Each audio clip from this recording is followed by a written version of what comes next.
औज़ुबिल्लाहिमिनश्शैतानिर्रजीम बिस्मिल्लाहिर्रहमानिर्रहीम अस्सलामु अलैकुम। वेलकम टू सभी का हसन ब्लॉगिंग। 1 रुपया 1 लाख नहीं होता, लेकिन अगर 1 लाख में से एक निकल जाए तो लाख लाख नहीं रहता। मैं और आप इन लाखों दोस्तों में वही 1 रुपया है। संभाल कर रखिएगा, बहुत कीमती हैं आप भी और मैं भी। यानी मतलब ये है कि अपने आप को कभी भी गैर अहम ना समझे, और उन लोगों को जो आपसे मोहब्बत करते हैं तो हमेशा अपनी भी कदर करें और उन लोगों की भी कदर करें। तो जी अब हम जो हैं ईद की चीज़ों में जो है खा खा के ऐसे उकता गए थे, तो हमने कहा कुछ सादा सा मज़े का बनाया जाए। तो आज हम बना रहे हैं भरे हुए करेले। तो इसको मैं इस तरह से मैंने करेलों को कट कर लिया था। कम से कम मैंने आधा किलो से 1 किलो करेले लिए थे, और उसमें हल्दी और नमक डाल के ना इसे खूब अच्छी तरह मिला लिया था, यानी करेलों पे खूब अच्छी तरह लगा दिया था। और इसको 2 घंटे से तक लगा के छोड़ दिया था, और फिर इसे खूब अच्छी तरह धो लिया था, ताकि इसमें हल्दी और नमक से ना आपका इसका जो भी कड़वापन जो भी चीज़ होती है ना वो सब निकल जाती है। बहुत ही मज़ेदार से यमी से जो है करेले आपके बनेंगे भरे हुए, और बहुत इजी रेसिपी है। इतनी इजी रेसिपी आज तक शायद आपको किसी ने नहीं दी होगी। तो जी फिर मैंने प्याज बारीक बारीक काटी थी। 1 किलो करेले थे तो मैंने कम से कम 4 से 5 प्याज ले ली थी दरमियानी, और उसको काट के जो है खूब अच्छी तरह फ्राई किया था।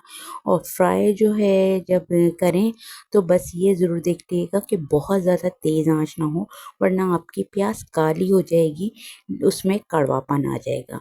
तो ऐसा ना कीजिएगा, आराम से इजी होके बहुत प्यार से जो है प्याज को फ्राई कीजिएगा। और आप लोग मुझे ज़रूर बताइएगा कि आप लोग की ईद कैसी गुजरे, और मुझे ज़रूर बताइएगा कि आपको मेरी ये बात कैसी लगी कि अपने आप को और दूसरों को ज़रूर अहम समझें। तो ये जी ये गोल्डन सी मेरी प्याज हो गई थी, बस फिर मैंने इस प्याज को निकाल लिया था। और जब ये प्याज हो गई थी फिर मैंने एक मसाला बनाया था, और उस मसाले में पहले मैंने 2 टेबल स्पून जो है धनिया डाला था साबुत, 2 टीस्पून कलौंजी डाली थी, और जी 2 टेबल स्पून ही ज़ीरा डाला था, और जी 1 टीस्पून जो है मस्टर्ड सीड्स यानी राई दाना डाला था।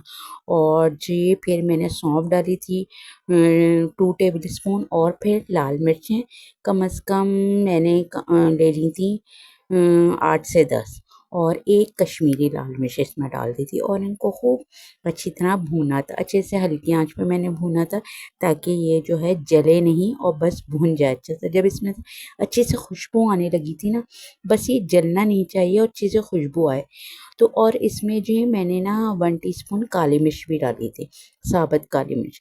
और इन सब मसालों को जो है ना खूब अच्छी तरह से मैंने जो है दरदरा सा पीस लिया था, और उसमें मैंने प्याज वो मसाला जो पीसा था, फ्राई प्याज जो मसाला पीसा था वो, और इसमें मैंने अमचूर पाउडर यानी खटाई पाउडर डाला था 3 से 4 टेबल स्पून, और इसको खूब अच्छी तरह से मिला लिया था। यमी यमी सा मिला लिया था। देखें कितने सादा से मसाले हैं, हर घर में मौजूद होते हैं।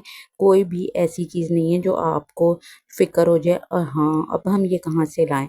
अगर आपके पास खटाई पाउडर नहीं है तो आप नींबू से भी काम चला सकते हैं, नींबू भी ले सकते हैं, नींबू डाल लें आप। अच्छा फिर इसमें मैंने थोड़ा सा पानी डाला था, ताकि जो मसाला है ना ड्राई मेरा ये सारा जो है ना थोड़ा सा गीला गीला हो जाए। ताकि गीला हो जाएगा तो इसे करेलों में भरने में ना ज़रा आसानी रहेगी। हम आराम से इसको करेलों में भर लेंगे। देखिए मेरा यमी सा मसाला तैयार हो गया था। फिर मैंने सादा से तरीके से इसको करेलों में भर लिया था, और करेलों में खूब अच्छी तरह भर लिएगा। मज़ेदार सा, यानी ऐसा नहीं कि खाली खाली रहे करेले, करेले में भरा हुआ होगा ना बहुत मज़े का लगेगा। और ये जो करेले हैं ना आप कम से कम फ्रिज में अपने सेफ करके 15 से 20 दिन के लिए आराम से रख सकते हैं।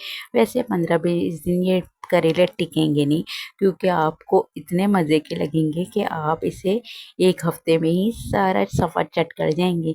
लेकिन आप इसे सेफ्टी के लिए 15 से 20 दिन आराम से रख सकते हैं। और इसको जब दिल चाहा निकाला और खा लिया फटाफट, रोटी या पराठे से या नान से, जिससे दिल चाहे आप खा सकते हैं इसे। और अगर इसके साथ दाल बना लें, वाह क्या मज़ेदार बात हो जाएगी। और फिर जी इसको मैंने धागे से लपेट दिया था और इस तरह से मेरे ये करेले तैयार हो गए थे। फिर मैंने इसे शैलो फ्राई किया था। अच्छा, डीप फ्राई मैंने नहीं किया था, शैलो फ्राई किया था, क्योंकि मैं ज़्यादा ऑयल नहीं करना चाह रही थी, लगाना चाह रही थी, तो डीप फ्राई किया। और से बिल्कुल जब डीप फ्राई हो गए थे, बिल्कुल हल्की आंच पे इसको मैंने 15 से 20 मिनट के लिए रख दिया था, ताकि ये थोड़े गल जाएं। और ये जब मेरे करेले गल गए थे, फिर जी इसको मैंने जो है मज़ेदार सा इसको जो है डिश में भी निकाला था, और लोगों हम सब पूरी फैमिली ने इसे एंजॉय भी किया था। यकीन करें, ईद की मुर्गन गज़ाएँ और इन सब चीज़ों को खा खा के सब इतने उकता गए थे, इतने मज़े के ये करेले लगे थे ना, कि सबको तो वाह मज़ा आ गया ज़बरदस्त किस्म का। और ये मज़ा आप भी ले सकते हैं।